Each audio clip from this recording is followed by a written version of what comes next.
chapter 2. Kita akan buka firman Tuhan And read verses 9, 16, and 17. Kejadian pasal 2. Kejadian Chapter 2, verses 9, 16, and 17. 9, 16 and 17. Yes. 9, 9, ayat 9, ayat 16, dan ayat 17. Tolong baca seorang.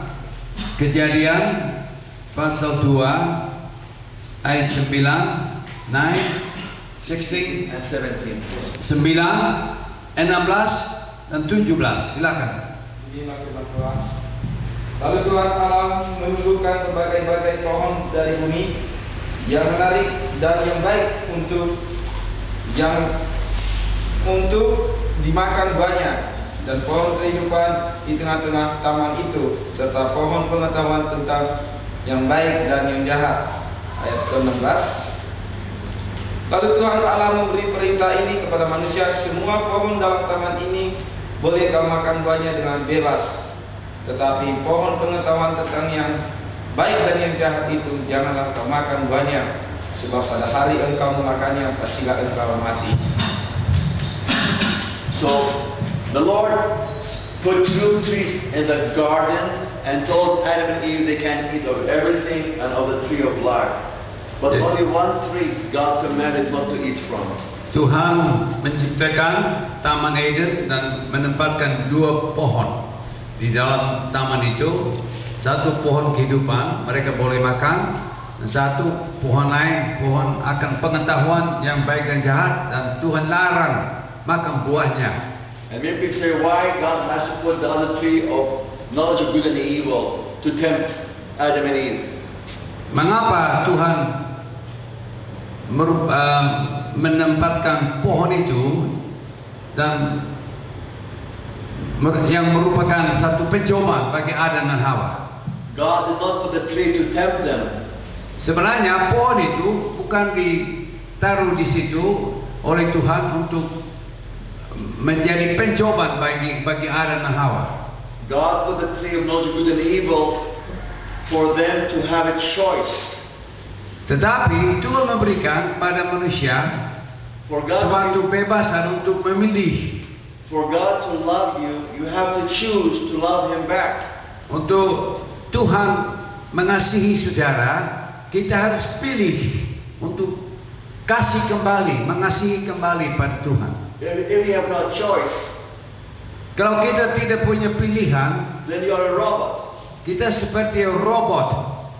But God has to give us choices, and we need to make the decisions and choose well. Jadi Tuhan berikan kepada kita semua suatu kebebasan untuk memilih, dan kita harus memilih yang baik. So He put the tree of life to partake of His life, Jadi Tuhan menempatkan pohon kehidupan dalam taman itu supaya kita ambil bagian dari hidupnya. and He put the other tree of knowledge of good and evil that represents the enemy, that represents independence of God. Dan Tuhan juga menempatkan pohon akan pengetahuan baik dan jahat yang mewakili yang jahat juga. So God commanded, don't eat from this tree of knowledge of good and evil, because when you do, you shall surely die. Dan Tuhan katakan pada Adam dan Hawa, jangan makan dari pohon pengetahuan akan baik dan jahat, kamu akan mati. So not only He made a command, He made a command, Jadi Tuhan berikan perintah, He gave a choice to obey that command, dan Tuhan memberi suatu pilihan pada Adam dan Hawa untuk mentaati perintahnya. but also gave a warning that disobedience to that command produces death. Tapi juga Tuhan berikan satu peringatan, kalau tidak patuh akan mati. That this tree produces death. Karena pohon ini akan mengakibatkan mati, kematian, maut. So in chapter 3, Di dalam pasal yang ketiga, Kejadian pasal 3, let's read from 1 to 7, please. Kejadian 3 ayat 1 sampai ayat 7. Silakan seorang baca. Inilah firman Tuhan. Adapun ular ialah yang paling cerdik dari segala binatang di darat yang dijadikan oleh Tuhan Allah. Ular itu berkata kepada perempuan itu, tentulah Allah berfirman, semua pohon dalam taman ini janganlah kamu makan buahnya, kan? Lalu sahut perempuan itu kepada ular itu, buah pohon-pohonan dalam taman ini boleh kami makan, tetapi tentang buah pohon yang ada di tengah-tengah taman, Allah berfirman, janganlah kamu makan ataupun kamu raba buah itu. Nah, nanti kamu mati. Tetapi ular itu berkata kepada perempuan itu, sekali-kali kamu tidak akan mati. Tetapi Allah mengetahui bahwa waktu kamu memakannya, matamu akan terbuka, dan kamu akan menjadi seperti Allah, tahu tentang yang baik dan yang jahat. Perempuan itu melihat bahwa buah pohon itu baik untuk dimakan dan sedap kelihatannya. Lagi pula pohon itu menarik hati karena memberi pengertian. Lalu ia mengambil dari buahnya dan dimakannya, dan diberikannya juga kepada suaminya yang bersama-sama dengan dia, dan suaminya pun memakannya. Maka terbukalah mata mereka berdua, dan mereka tahu bahwa mereka telanjang. Lalu mereka menyemat daun pohon ara dan membuat cawat. Terima kasih. So the serpent came to Eve, Jadi ular datang pada Hawa, as he comes to many believers. seperti ular, seperti iblis datang pada orang percaya juga, He pretending innocence, dan dia seolah tidak bersalah, and confuses what God said. dan ular itu atau setan itu membingungkan manusia, And perverts what God says, dan dia memutar balik apa yang Tuhan katakan, and put doubt about the goodness of God, the commandment of God. dan iblis mau menempatkan keraguan-raguan dalam hati manusia. Anything important? Hello? Don't pretend that you're not doing anything. That's dishonest. I'm sorry. So please pay attention. Tolong berikan perhatian penuh. If you don't want to continue, don't distract others, please. Kalau tidak mau dengar, jangan mengganggu orang lain yang mau mendengar. I forgive you and I bless you in Jesus' name. Saya mengasihi saudara dalam nama Yesus. So the serpent came and denied the authority of God's word and saying, you will not surely die. Jadi si iblis itu datang pada Hawa dan dia mengatakan kalau makan buah itu kamu tidak akan mati. God said, if you eat, you will die. Tuhan katakan kalau makan buahnya akan mati. When the serpent says, no, you will not surely die. Tapi iblis katakan, oh tidak, kamu tidak akan mati. And this is happening in churches everywhere in the world. Dan ini memang terjadi dalam gereja di seluruh dunia. So let's have an example in Galatians chapter 5. Galatia pasal yang kelima. Galatia pasal yang kelima.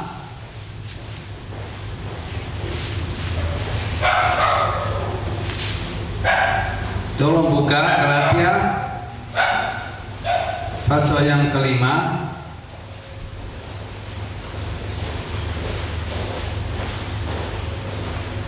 Semua dapat? Amin. Galatia pasal berapa? 5. Verses 19 to 21, please.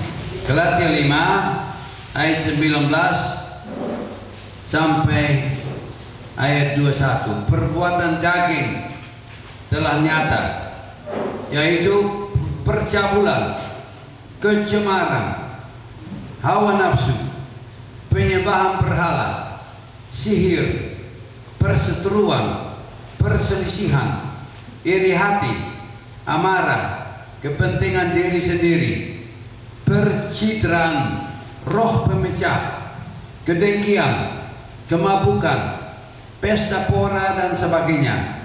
terhadap semuanya itu kuperingatkan kamu seperti yang telah kubuat dahulu, bahwa barang siapa melakukan hal yang demikian ini, ia tidak akan mendapat bagian dalam kerajaan Allah. Amen. Amin.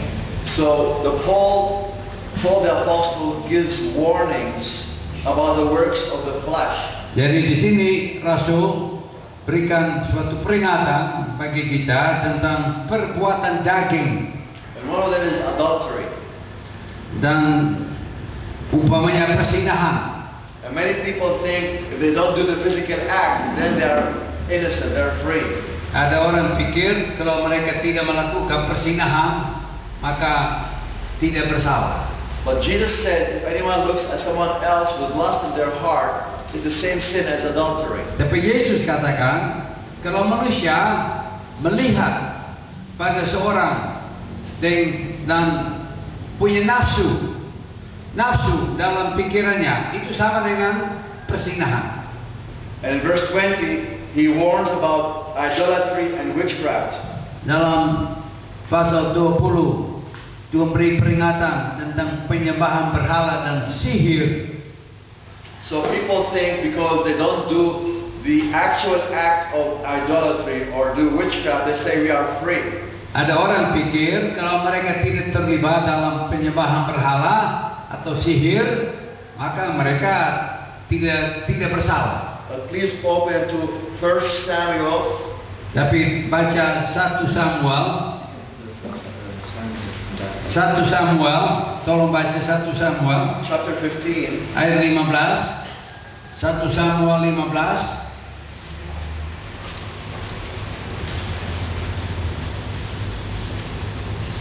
verses 22 and 23. ayat 20 dan 22 and 23. Ayat 22 dan 23. Silakan baca. 15, 22, 23. Ayat 22 beginilah firman Tuhan. Tetapi jawab Samuel, apakah Tuhan itu berkenan kepada korban bakaran dan korban sembelihan sama seperti kepada mendengarkan suara Tuhan? Sesungguhnya mendengarkan lebih baik daripada korban sembelihan, memperhatikan lebih baik daripada menyembah domba-domba jantan. Sebab pendurhakaan adalah sama seperti dosa tertentu, dan kedegilan adalah sama seperti menyembah berhala dan rahim. Karena engkau telah menolak firman Tuhan, maka ia telah menolak engkau sebagai raja. Terima kasih. God says that rebellion is the same sin as witchcraft. Tuhan katakan bahwa suatu roh berontak itu sama dengan penyembahan berhala. And stubbornness, Dan kalau kepala keras, disobedience, tidak taat pada firman Tuhan, is the same sin as iniquity and idolatry. ini juga sama dengan penyembahan berhala. So we need to understand that God's standards are not our standards. Jadi kita harus sadar bahwa standar persyaratan Tuhan tidak sama dengan persyaratan kita. Another thing in verse 21, Galatians 5, Jadi Galatia 5 ayat 21. Galatians 5, verse 21. Ayat 21. Yeah. Ayat 21. Tolong baca. Galatia 5 21. Silakan. It talks about murders. One of the works of the flesh is murder. Silakan baca. Galatia 5 ayat 21, kedengkian, kemabukan, pesta pora, dan sebagainya. Terhadap semuanya itu kuperingatkan kamu, seperti yang telah kubuat dahulu, bahwa barang siapa melakukan hal yang demikian, ia tidak akan mendapat bagian dalam kerajaan Allah. Terima kasih. Amen. So another works of the flesh is murder. Jadi salah satu dosa juga pembunuhan umpamanya. Do you know that many believers, Christian believers, are guilty of the sin of murder? Apakah saudara sadar bahwa banyak orang Kristen mereka juga melanggar perintah ini dan mereka terlibat pembunuhan? Are you surprised? Apakah saudara kaget orang Kristen bisa terlibat pembunuhan? You know why? Mengapa? Let's look in 1 John chapter 3 1 Yohanes pasal 3 and verse 15. ayat 15. 1 Yohanes pasal 3 ayat 15. Silakan langsung. Setiap orang yang membenci saudaranya adalah seorang pembunuh manusia, dan kamu tahu bahwa tidak ada seorang pembunuh yang tetap memiliki hidup yang kekal di dalam dirinya. Amen. So he who hates his brother is what? Yang membenci saudaranya itu apa? Seorang pembunuh. Murderer. How many so-called Christian believers hate each other? Berapa banyak orang Kristen tidak suka sama saudaranya? And God sees this hatred as murder. Dan di mata Tuhan, kalau perasaan benci itu sama dengan pembunuhan. So going back to Galatians 5, Jadi kembali kepada Galatia 5, examine yourselves with these works of the flesh. kita harus menguji diri tentang firman Tuhan ini, apakah kita melanggar atau tidak. As you read from 1921, Kalau kita membaca dari ayat 19 sampai ayat 21, and you see God's standard, dan kami sadar akan peraturan Tuhan, can you say that you are free from all of them? apakah saudara bisa mengaku saudara bebas dari segala-galanya? No. Tidak bisa. Many are not free. Many they hate these sins, Banyak orang Kristen tidak bebas dari dosa but they keep falling in them. dan jatuh dalam dosa. And the serpent says, "Oh, it's okay, don't worry. God is love. He understands." Iblis katakan, oh jangan khawatir, Tuhan baik, tidak akan mati kamu. You're in the flesh. Kamu hidup dalam daging kelemahan, What can you do? apa boleh, apa bisa lakukan, apa bisa buat? Don't worry, God is love. Jangan pusing, Tuhan tetap kasih adanya. And what does God say in the end of 21? Apa yang Tuhan katakan di ujung They that 21, do such things shall not inherit the kingdom of God. bahwa barang siapa melakukan hal-hal yang demikian, dia tidak akan mendapat bagian dalam kerajaan Allah. So the ones who practice these will not inherit the kingdom of God. Jadi mereka yang membuat pelanggaran-pelanggaran ini tidak akan masuk surga. But the serpent tells believers, "Oh, it's okay, God is love, we're in the flesh, what can we do? We'll be free when we go to heaven only." Tapi iblis katakan pada orang Kristen, oh tidak apa-apa, kamu dalam kelemahan tubuh, jangan pusing, Tuhan kasih, pasti akan masuk surga. That's a lie from the devil to bind believers. Itu bohong dari setan untuk mengikat anak-anak Tuhan, To keep them from inheriting the kingdom of God. supaya mereka tidak masuk surga. But you say, "Pastor, what can I do?" But you say, "Pastor, what can I do?" Lantas saudara katakan, waduh, apa saya bisa lakukan? It's the same thing Paul the apostle suffered also. Rasul Paulus juga mengalami suatu permasalahan dalam hidupnya. If you read Romans chapter 7, Roma pasal 7, you see how Paul struggled against the flesh. dalam Roma 7 kita baca kesaksian Rasul Paulus bagaimana dia bergumul dengan daging. When he tried to control his body, Dia mau menguasai tubuhnya, he failed. tapi dia gagal. He failed. Dia gagal. And he describes in verse 18 of chapter 7. Roma 7 ayat 18. Who would like to read 7:18? Silakan. Roma 7 18 baca. Silakan. Ini firman Tuhan. Sebab aku tahu bahwa dalam aku, yaitu di dalam aku sebagai manusia, tidak ada sesuatu yang baik. Sebab kehendak memang ada di dalam aku, tapi bukan hal berbuat apa yang baik.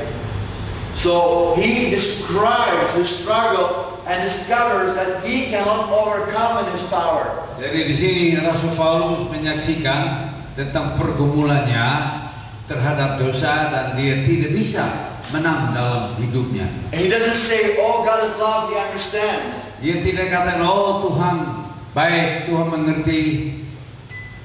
He, in verse 24, instead of saying, oh, God understands, he cries, oh, wretched man that I am, who shall deliver me from the body of this death?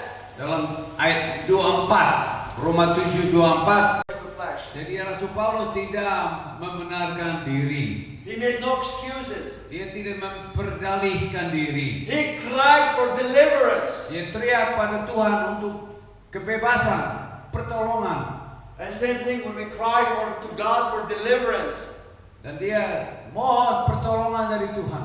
God revealed to Paul, saying, Paul, you cannot control the flesh in your power. Dan Tuhan menjelaskan pada Rasul Paulus, memang kamu tidak sanggup untuk menguasai kelemahan dan tubuhmu. But you have power I give you by the Holy Spirit to overcome. Tapi dengan perantara Roh Kudus, aku memberikan kepada kamu kuasa. So let's look at Romans chapter 8 verse 13. Roma 8 ayat 13. Tolong baca Roma 8 ayat 13. Roma 8 ayat 13. Sebab jika kamu hidup menurut daging, kamu akan mati, tetapi jika oleh Roh kamu mematikan perbuatan-perbuatan tubuhmu, kamu akan hidup. Kamu akan hidup. So the Lord says through Paul that if you live after the flesh, you shall die. Jadi Tuhan katakan pada Rasul Paulus, kalau hidup menurut daging, perbuatan daging, kamu pun akan mati. And the serpent comes and says, you shall not surely die. Tapi setan katakan, oh kamu tidak akan mati. Say, shut up, devil, you're a liar. Kita harus katakan pada setan, tutup mulutku. Those who live after the flesh shall die. Kamu pembohong, karena Alkitab katakan yang melakukan pelanggaran-pelanggaran ini akan mati. But hallelujah, Tetapi haleluya, there's power and victory from God to overcome. ada kuasa dari Tuhan untuk mengatasi kelemahan-kelemahan ini. Through that Spirit, you can put to death the works of the flesh. Hallelujah. Karena perbuatan, pertolongan Tuhan dan kuasa Roh Kudus, kami bisa mematikan perbuatan-perbuatan daging. So, how does that work? Bagaimana caranya? Okay, I read it, Saya baca, but maybe I don't understand how it works. mungkin kita tidak mengerti. We need to learn the ways of God. Kita harus belajar jalan Tuhan. How many people here put the armor of God? And read from verses 10 to 18. Ayat 10 sampai dengan 18.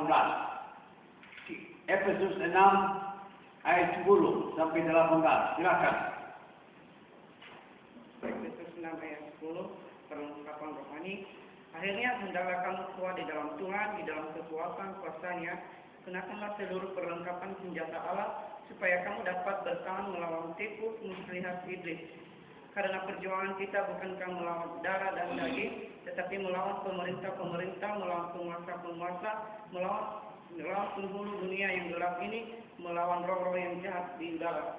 Sebab itu ambillah seluruh perlengkapan senjata Allah, supaya kamu dapat mengadakan perlawanan pada hari yang jahat itu dan tetap berdiri. Sesudah kamu menyelesaikan segala sesuatu, jadi berdirilah tegak, berikat pinggangkan kebenaran dan satukan kerelaan untuk memberitakan Injil damai sejahtera. Dalam segala keadaan pergunakanlah perisai iman, sebab dengan perisai itu kamu akan dapat menghadapkan semua panah api dari si jahat. Amen. So, let's look together again in verse 11. Ayat 11. Kenakanlah seluruh perlengkapan senjata Allah supaya kamu dapat bertahan melawan tipu muslihat iblis.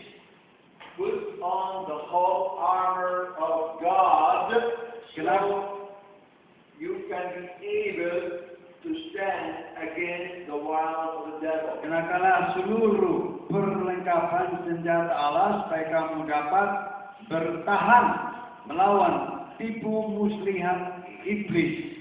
So if you don't put on the armor of God, Kalau kita tidak mengenakan seluruh perlengkapan senjata Allah, can you stand against the wiles of the devil? apakah kita bisa melawan iblis? Tanpa tidak bisa. No. I want everybody to interact and answer, speak. Jadi saya mau saudara beri jawaban. Kalau ada pertanyaan, jangan diamkan diri, ngomong. I want the word active in you, in your heart and your mouth. Supaya firman Tuhan bukan hanya di pikiran, tapi juga di dalam kita ungkapkan firman Tuhan. It's very important. Ini sangat penting. So if you don't put the armor of God, you cannot stand against the wiles of the devil. Jadi kalau kita tidak menggunakan atau mengenakan perlengkapan senjata Allah, tidak mungkin kita menghadap melawan iblis. Who said that? Siapa yang katakan demikian? God said. Tuhan katakan. Is it a suggestion? It's a suggestion. Apakah ini suatu usul? It's a command. Perintah. So everyone can say, Father, forgive me for ignoring this command. Jadi kita harus minta maaf pada Tuhan karena kita sering tidak mentaati firman-Nya. You want to overcome? Tuhan, saudara mau menang? We need to pay attention to the word of God and obey the word of God. Kita harus memperhatikan firman Tuhan dan melaksanakan firman Tuhan. The armor of God is very real. Perlengkapan senjata Allah sungguh nyata. You look at me now, you see me less physically. Saudara lihat pada saya sedang berpakaian. But if God opens your spiritual eyes, Tapi kalau Tuhan buka mata rohani kami, you'll see me wearing something else. saudara bisa melihat saya mengenakan sesuatu yang lain. You'll see me I'm dressed like a soldier. Saudara bisa membayangkan saya punya pakaian seperti tentara. I have the whole armor of God on. Karena saya juga, lain dari pakaian ini, juga mengenakan perlengkapan senjata Allah. You don't see it with your physical eyes, it's very real. Tapi dengan mata memang tidak bisa melihat perlengkapan senjata Allah, tetapi tetap nyata. God is spirit. Tuhan roh adanya. Can you see God? Apakah kita bisa melihat Tuhan? But you believe He exists, Tapi kita percaya adanya Tuhan. and God is more real than anything else. Dan Tuhan sungguh nyata. So the spiritual world is more real than the physical world. Jadi dunia rohani sungguh nyata. Because God spoke the physical world out of the spiritual world. Jadi Tuhan mengungkapkan, bicara, baru terjadi semesta alam. So that is more real. Itu sungguh nyata. And the armor of God is very real. Dan persenjataan rohani, perlengkapan senjata Allah itu juga benar, nyata.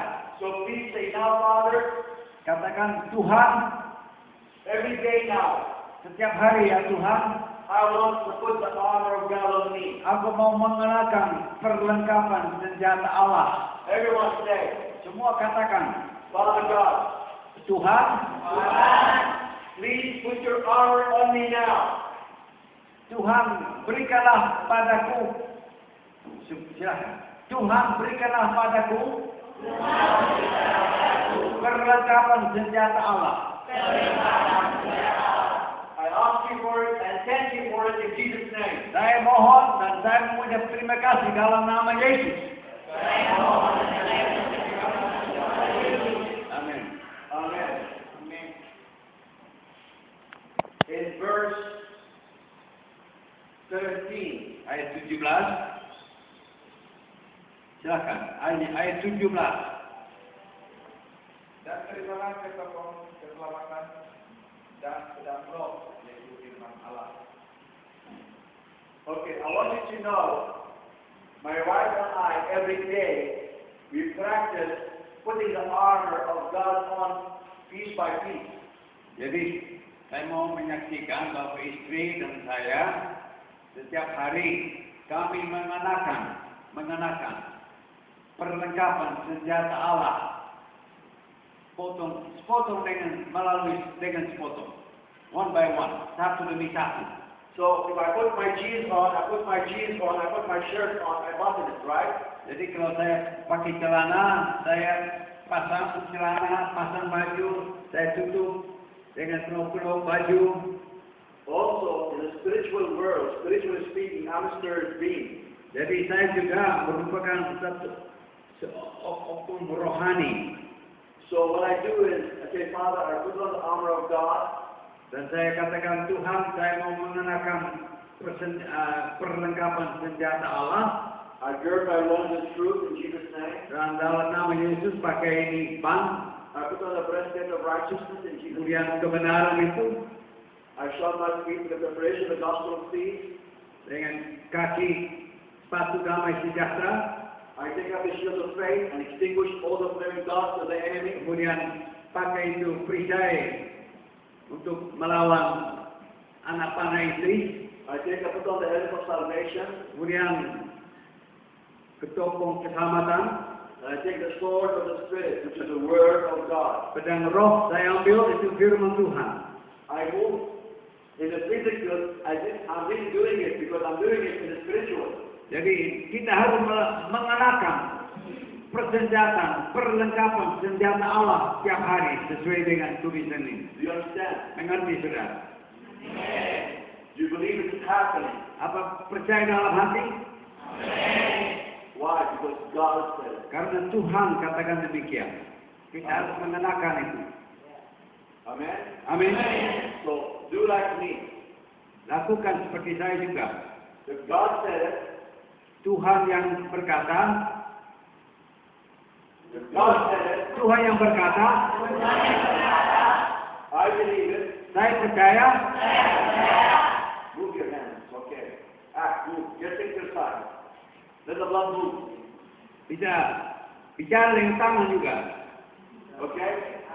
Do like me. God said it. Tuhan yang berkata, I believe it. saya percaya. That settles it. It's done. Itu cukup. Amen. Hallelujah. So, everybody now believe you have the armor of God on. Jadi, saudara semua percaya, saudara sudah mengenakan perlengkapan senjata Allah. Hallelujah.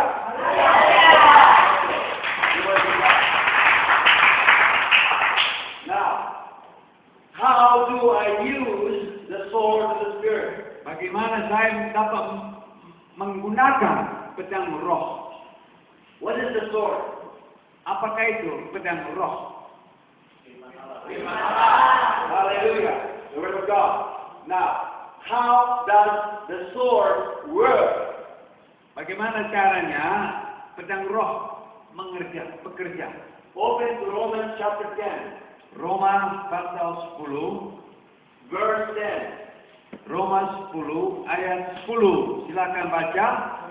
Roma 10 ayat 10. Roma 10 ayat yang ke-10. Karena dengan hati orang percaya dan dibenarkan, dan dengan mulut orang mengaku dan keselamatan. The heart believes Hati percaya for righteousness, untuk kebenaran, but the mouth confesses mulut mengaku for salvation, untuk keselamatan, for deliverance, untuk pembebasan, for healing. untuk kesembuhan. So, if you believe the word of God in your heart only, Kalau kita hanya percaya pada firman Tuhan dalam hati kita, will anything happen? apakah sesuatu terjadi? No. What's missing? Apa yang masih kurang?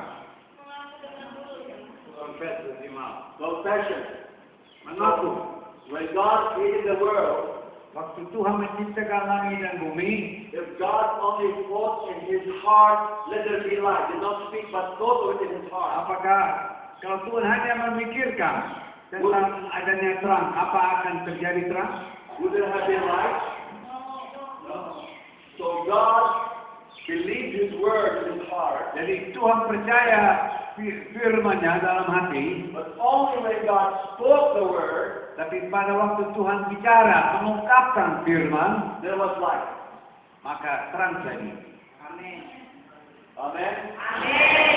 So God does everything, creates everything by His Word, by the power of the Holy Spirit. Jadi Tuhan melakukan segala-galanya dengan mengungkapkan dan dengan kuasa Roh Kudus. Amen?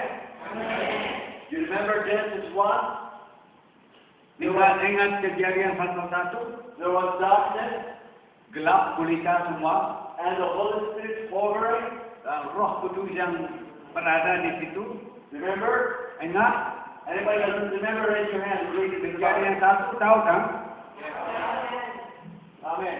So the Holy Spirit hovering, waiting Jadi Roh Kudus sedang menunggu sesuatu, for the Father to speak.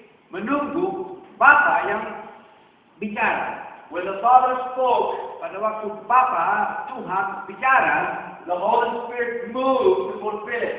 baru Roh Kudus yang bergerak untuk menggenapinya. You understand? Mengerti? Clear?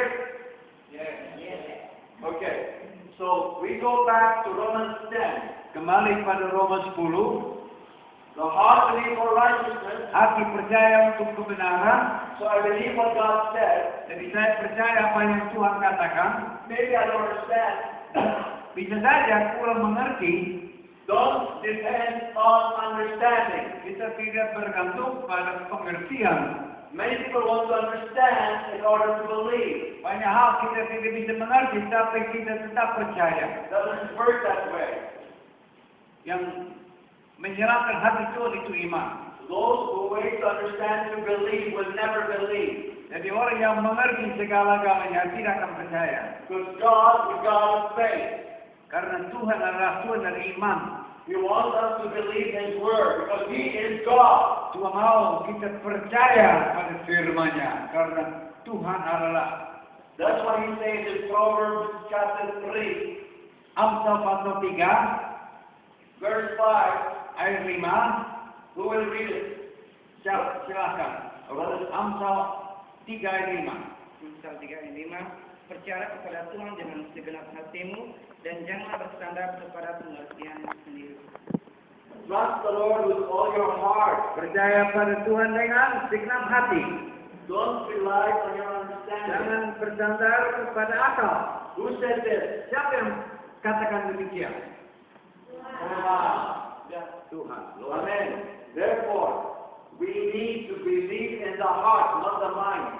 Karena itu kita harus percaya dalam hati, bukan dalam pikiran. Many people agree with God in their mind. Banyak orang mau percaya pada Tuhan dengan pengertian, mau mengerti. And there's no change in their lives. Dan tidak ada perubahan dalam hidupnya. The Bible says we need to believe in the heart. Alkitab katakan kita harus percaya dalam hati. That no matter what goes through my mind, I choose to believe and keep believing. Entah apa terjadi dalam pikiran, kita harus percaya dalam hati. Even what I see or hear or think contrary to the word, Mungkin banyak hal dalam firman Tuhan saya kurang mengerti, I choose to believe. tapi saya harus memilih untuk percaya. No matter what I see. Tidak ada pengaruh dengan apa yang saya lihat. No matter what I hear. Tidak ada pengaruh tentang apa yang saya dengar. No matter what I feel. Tidak ada hubungan dengan apa yang saya merasakan. No matter what I think. Tidak ada hubungan dengan apa yang saya pikirkan. Because all these can be confused. Karena kadang-kadang kita juga bingung. And the devil can play with them. Dan iblis bisa main dengan kita. But the word of God, believing in your heart, the devil cannot touch. Tapi firman Tuhan kalau kita percaya dalam hati, maka Tuhan mulai bekerja. That's why keep believing, keep confessing. Kita harus tetap percaya dan mengaku. So how do you apply this to Romans 8:13? Kembali pada Roma 8 ayat 13. Roma 8:13. Silakan baca sekali lagi. Sebab jika kamu hidup menurut daging, kamu akan mati. Tetapi jika roh kamu dimatikan, perbuatan-perbuatanmu ilmumu, kamu akan hidup. So how does this work? It says, if through the Spirit you put to death the works of the flesh, you shall live. Jadi dengan pertolongan Roh Kudus kita mematikan perbuatan daging, kita akan hidup. So if you're struggling with lust, Kalau kita bergumul dengan nafsu, umpamanya, adultery, fornication, atau hal-hal yang najis dan perzinahan, rebellion, stubbornness, disobedience, atau tidak taat, kepala keras dan lain sebagainya, envy, jealousy, iri hati, hatred, benci, rasa benci, all that we read. semua yang tadi kita baca, What do we do when we fall in these? apa yang kita harus lakukan? Do we try to stop them? Apa kita berusaha menghentikan itu semua? But we cannot stop them in our power. Tapi dalam kekuatan diri sendiri kita tidak bisa menghentikan itu. What do we need to do first? Apa yang kita harus lakukan? We need first to confess them as very sinful. Mengaku, kita harus pertama mengaku bahwa perbuatan itu dosa. We need to repent. Kita harus bertobat. To repent means I'm going one way, wrong way. Bertobat berarti saya jalan satu arah, I need to stop saya berhenti, and turn around saya berbalik, and walk the other way. arah baru. Itu namanya pertobatan. That's repentance. Itu pertobatan yang sungguh. Because many people, they go the wrong way Banyak orang jalan satu arah, and say, sorry God, I'm sorry. mereka katakan maaf Tuhan, minta maaf Tuhan, But they continue going the wrong tapi way. tetap ke arah itu. Oh, sorry Lord, I'm sorry. Oh Tuhan, maaf, sorry Tuhan, tapi tetap ke arah situ. That's not repentance. Itu bukan pertobatan. Repentance that means with all your heart, you refuse to go the same way. Pertobatan berarti dengan senang hati, kita tidak mau lagi ke arah itu. With all your heart, you want to turn around and go the right way. Dengan hati kita berbalik dan menuju ke arah baru. And that's repentance. Itulah pertobatan. So I stop and cry to God for mercy. Forgive me, Father. I sinned and come to your glory. Saya berhenti, mengaku pada Tuhan, minta ampun, kemudian saya berbalik ke arah baru. So what happens when I confess my sin to God? Apa terjadi kalau saya mengaku dosa pada Tuhan? Apa yang terjadi kalau mengaku? Amen. There's John chapter 1 verse 9. If we confess our sins to God, He is faithful and just to forgive us and to cleanse us from all unrighteousness. Dan Yohanes 1 ayat 9, jika kita mengaku, maka Tuhan setia akan mengampuni segala dosa kita. Now, many do this and stop. Banyak orang melakukan hal itu, kemudian berhenti. What happens if there's a bad tree producing bad fruit? Apa yang terjadi? You remove the bad fruit, what will happen? Kalau buah yang busuk dikeluarkan, apa terjadi? Another fruit will come out. Buah lain akan muncul kan? You remove the bad fruit, another bad fruit come out. Ada lagi buah yang busuk, diangkat lagi, muncul lagi buah busuk lainnya. So that's what happens. Selalu itu terjadi dalam hidup kita. Many confess, Kita menyelesaikan satu masalah, but the flesh is alive, producing more works of the flesh. tapi karena daging masih hidup, ada lagi perbuatan pelanggaran lainnya. They repent and more. Bertobat lagi, ada lagi dosa lain. So they keep going in a cycle, Jadi terus-menerus hidup dalam dosa. becomes depressing, discouraging, Akhirnya kita putus asa. and some people give up and surrender. Dan ada orang juga putus asa dan anggap, wah saya tidak sanggup. What can I do? Apa yang saya bisa lakukan? But now God is teaching us what to do. Tapi sekarang Tuhan mau mengajar kita apa yang kita harus lakukan. Read in Galatians 5:24. Galatia 5 ayat 24. Galatia 5 ayat 24. Silahkan. So, Galatia 5 ayat 24. Barang siapa menjadi milik Kristus Yesus, ia telah menyalibkan daging dengan segala hawa nafsu dan keinginan. those who are Christ have crucified the flesh with affections and lust. Jadi barang siapa milik Kristus, telah menyalibkan daging dengan segala hawa nafsu. What does that mean? I need to bring a hammer and nails and crucify my flesh? Apa artinya? Apa saya harus disalibkan seperti Kristus? No. Jesus fulfilled that physically 2,000 years ago. Yesus sudah mati untuk kita. Kita tidak bisa mati lagi disalibkan. And now we apply it by faith. Jadi dengan iman kita menyalibkan diri. So, if God tells me I can crucify my flesh with the affections of lust, then I can do it. Jadi kalau Tuhan katakan kita bisa menyalibkan daging dengan segala hawa nafsu, berarti kita bisa lakukan hal itu. Does the Bible say that God will crucify your flesh for you? Apakah Alkitab katakan Tuhan akan menyalibkan daging kita? Hello? No. So who will do the crucifixion? Siapa yang harus menyalibkan dagingnya? And the Bible says, if you, through the Spirit, put to death the works of the flesh, you shall live. Alkitab katakan kalau kita menyalibkan perbuatan daging, kita akan hidup. So who can put the works of the flesh to death? God or you? Jadi siapa yang mematikan, menyalibkan perbuatan daging? Tuhan atau kita? So what do I need to do?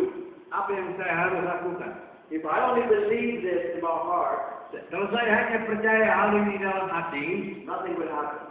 tidak terjadi apa-apa. But I believe the word in my heart, Tapi saya percaya firman dalam hati, I confess with my mouth, saya mengaku dengan mulut, Father, in the name of the Lord Jesus Christ, Tuhan dalam nama Yesus Kristus, I crucify my flesh to the affections of lust. saya menyalibkan daging saya, umpamanya persinahan, nafsu, Through the Spirit, I put to death the works of the flesh. dengan pertolongan Roh Kudus, saya menyalibkan segala pelanggaran, segala dosa. So when I speak like this, the word of God, Kalau saya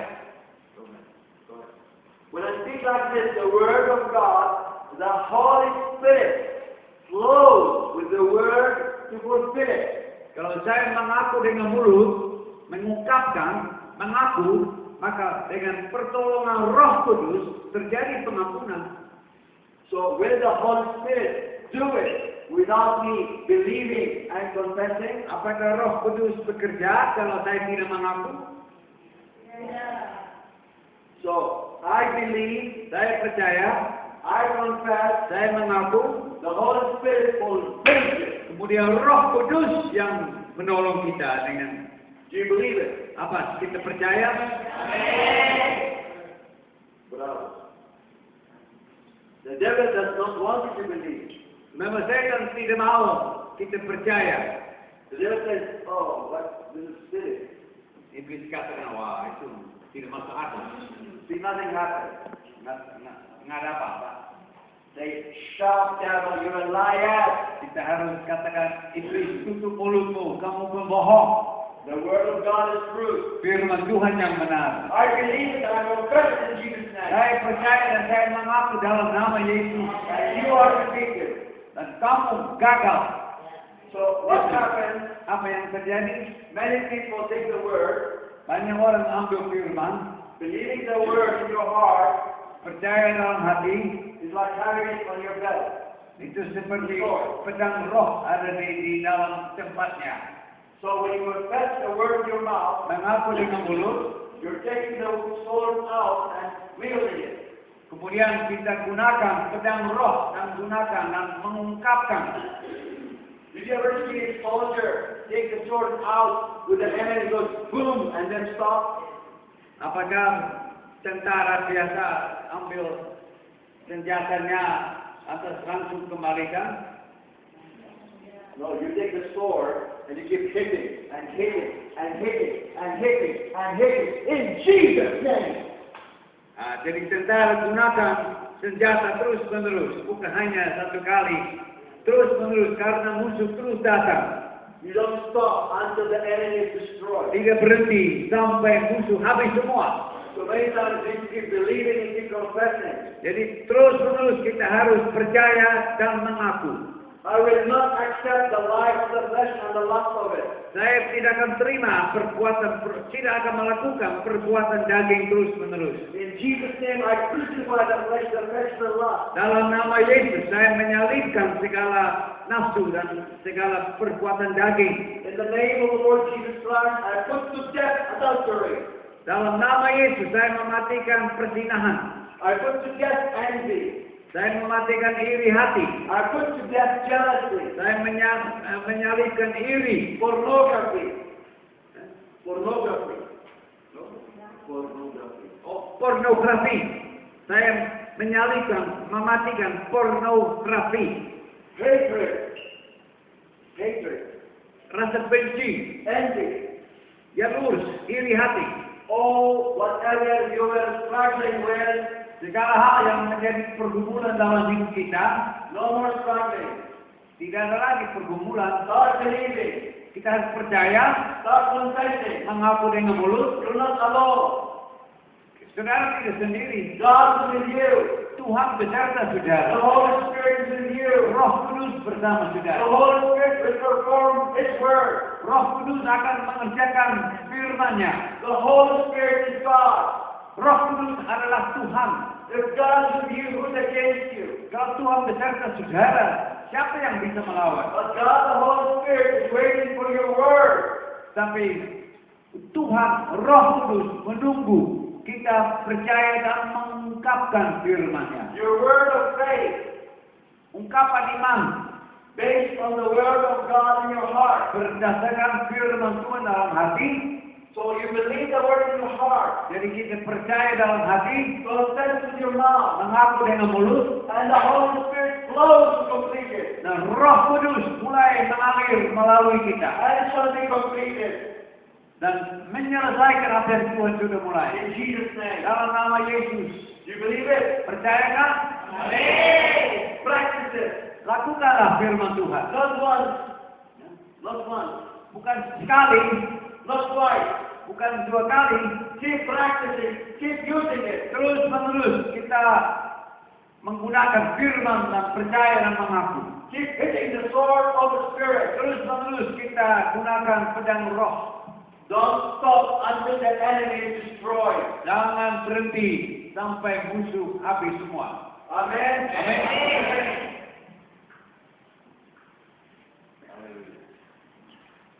Okay, the Lord will have us stop here for a break, Kita berhenti dulu, and we continue when we come back. bentar melanjutkan. And all of you shall be more than conquerors through God who loves you. Dan kita semua mau menjadi lebih dari menang. Amin.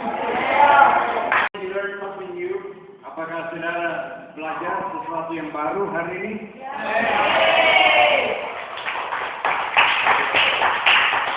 So we're going to start practicing. Jadi sekarang kita harus melaksanakan firman. You have to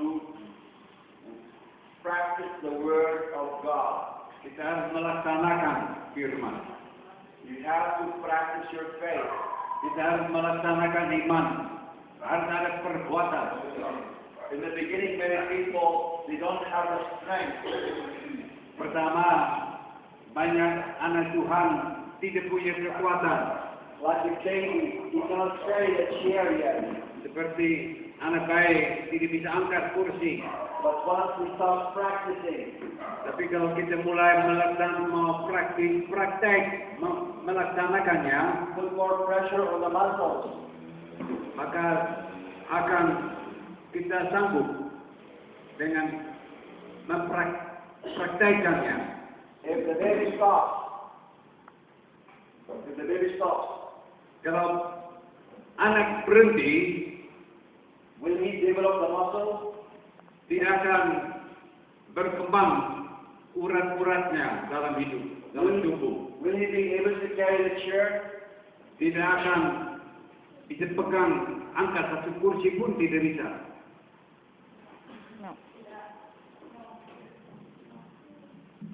Wake up. Wake up. Bangunlah. If the baby doesn't practice Kalau the muscle, seorang anak tidak ada latihan, we've never been able to carry it. tidak mungkin angkat kursi pun tidak bisa. But when you persevere Tapi kalau bertekun and keep practicing, dan terus latihan, terus berusaha, akhirnya bisa. Gampang akhirnya dengan latihan. the more practice, Semakin the melatih, more practice, semakin melatih, the more practice akhirnya lancar. becomes easier. Baru bisa. You can do it with one hand, Dengan tangan satu pun bisa. then you can practice something else. Kemudian kita mulai hal yang lain. Pertama sangat berat.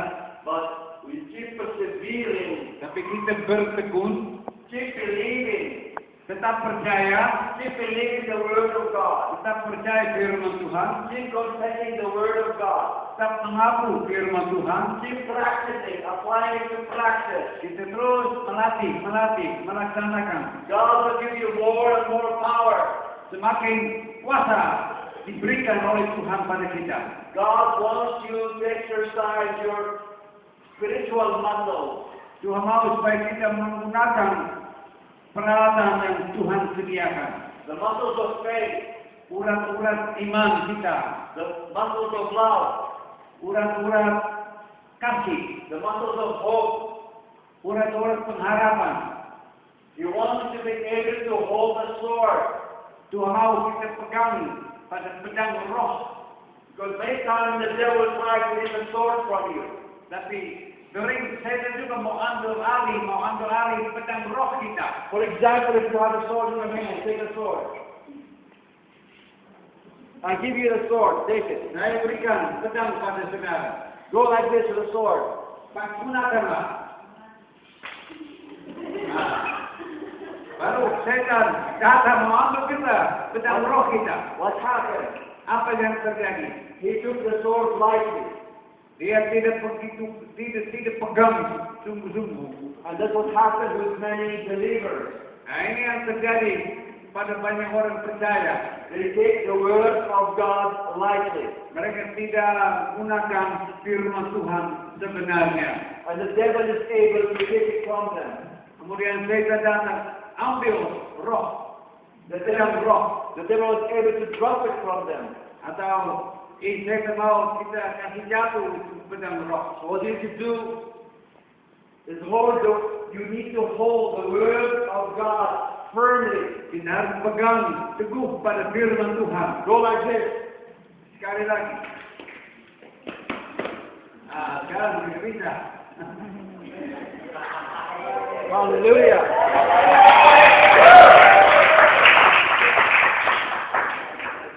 You understand, beloved? Apa saudara mengerti? The word of God is the sword of the Spirit. Firman Tuhan merupakan pedang roh. You need to believe it and hold it firmly. Kita harus percaya dan pegang pada firman. You need to exercise your spiritual muscles. Dan kita harus terlibat dalam pelatihan menggunakan firman Tuhan. Persevere. Bertekun. Don't allow depression, discouragement, doubt, unbelief to come. Jangan izinkan keraguan, kebingungan datang pada kita. These are some of the weapons of the devil. Itulah ala-ala dari iblis. The devil has no power, Iblis tidak punya kuasa. but you can give the devil power. Tapi bisa saja kita memberikan kuasa pada iblis. If you allow sin in your life, Kalau kita mengizinkan dia mengganggu kita. if you allow the works of the flesh to continue in your life, Kalau kita mengizinkan perbuatan daging lanjut terus-menerus. if you allow doubt and unbelief to enter, Kalau kita tidak percaya sungguh-sungguh dan kita ragu-ragu masuk dalam hidup kita. if you allow fear to come in, Kalau rasa takut if you allow depression, discouragement to take control, atau ada tekanan dan depresi yang dalam hidup kita, these does not mean will not come against you. doesn't seem to come against you. Itu memang tetap iblis mengganggu kita.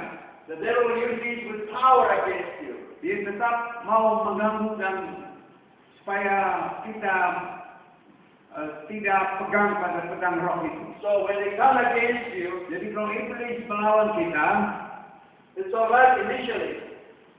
Initially it's okay. I don't understand.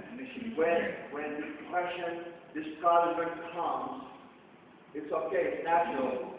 Kalau datang depresi, datang kecurigaan, kekhawatiran, memang itu biasa. They will come. Akan datang. But it's not okay to surrender to them. Tapi tidak benar kita menyerahkan kepada hal-hal itu. You need to reject them, renounce them. Kita harus menolak. You need to take the sword of the Spirit. Kita harus menggunakan pedang roh. Keep believing the Word of God and confessing the Word of God. Kita percaya dalam hati dan mengaku firman. Keep practicing. Terus melaksanakan firman. Beloved, the victory is yours. Kemenangan memang kita boleh memiliki kemenangan semua. Paul said, thanks be to God who always gives us the victory through Jesus Christ our Lord. Rasul Paulus katakan mengucap syukur pada Tuhan senantiasa Dia memberi kemenangan pada kita.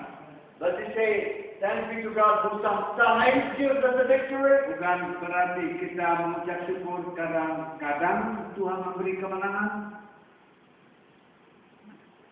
Hello. Bukan kadang-kadang kan? Senantiasa. Always. Always. Shall I go make you coffee? Shall I go make them coffee? Bangunlah, jawab, respon, dia mendengar suara saudara-saudara. If you need coffee, I'd be happy to go serve you. Kalau saudara ngantuk mau minum kopi, saya akan cari kopi untuk semua minum kopi. Really, I mean it. Praise the Lord. Ini orang lucu banget. Okay. You're funny.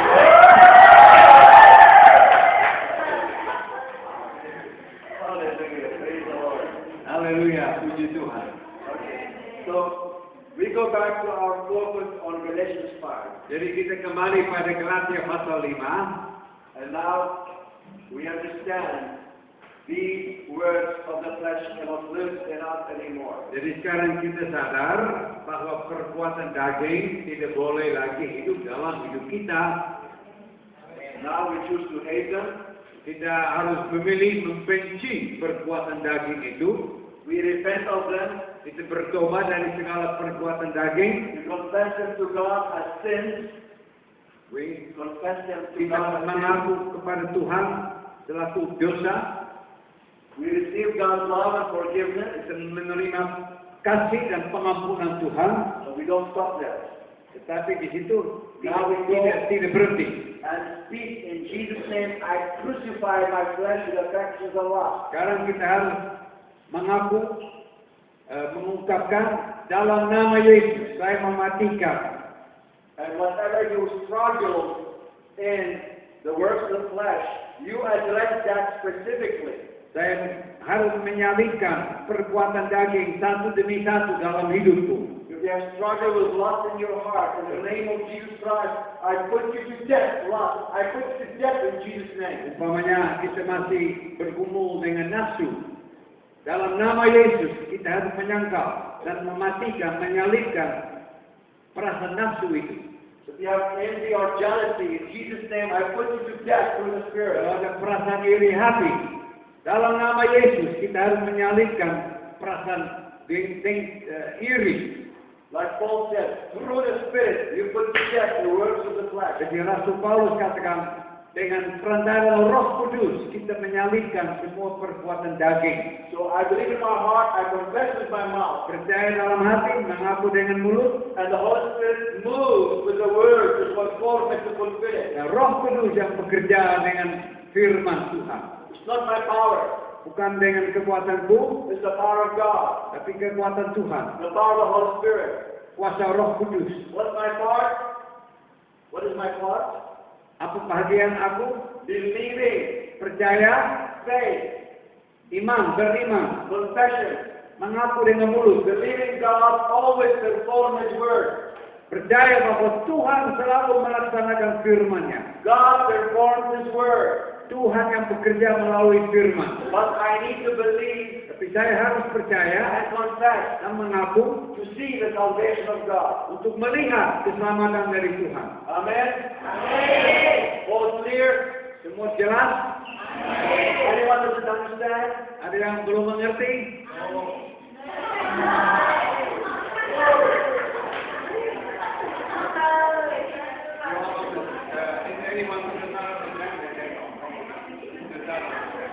Praise the Lord. Now, sometimes some people have more struggles than others. Memang kadang-kadang ada orang tertentu yang punya pergumulan lebih dari orang lain. Where there are more struggles, that means there's more demonic power opposing and struggling with you. Jadi kalau ada pergumulan lebih banyak dari seorang, berarti ada gangguan iblis lebih banyak terhadapnya. Because many times when you allow the works of the flesh for a long time, Jadi kalau kita mengizinkan perbuatan daging berlangsung, there are demonic spirits associated with them. ada asosiasi dengan roh-roh jahat dengan perbuatan daging itu. So the more you allow the works of the flesh, Jadi semakin kita mengizinkan perbuatan daging berlangsung, the more you allow the demonic spirits to establish strongholds in semakin roh-roh jahat juga ikut perbuatan daging itu. and establish bondages Akhirnya terjadi ikatan atau kecanduan to tie you up to the sin supaya kita seolah-olah harus berdosa. that you don't be free. Tidak ada kebebasan lagi. But the power of God will make you free. Tapi kuasa Allah akan membebaskan kita. For the truth sets you free. Kebenaran yang membebaskan, memerdekakan kita. So, first step, Langkah pertama, repentance. repent, bertobat. I stop. Saya berhenti. I refuse to continue the wrong way. Saya tidak mau berlangsung terus. I confess to God the sin. Saya mengaku pada Tuhan. God forgives me. Tuhan mengampuni. I receive the love and forgiveness. Saya menerima pengampunan Tuhan. Then I take the sword of the Spirit, the Word of God. Kemudian saya gunakan pedang roh firman Tuhan. And through the Spirit, I put to death the works of the flesh. Dan dengan pedang roh saya mematikan perbuatan daging itu. And then I take one step further. Kemudian langkah berikutnya, In the name of Jesus Christ, take authority over the demons behind those sins. dalam nama Yesus, saya akan berkuasa di atas roh-roh jahat. Take authority over the demons associated with these works of the flesh. Karena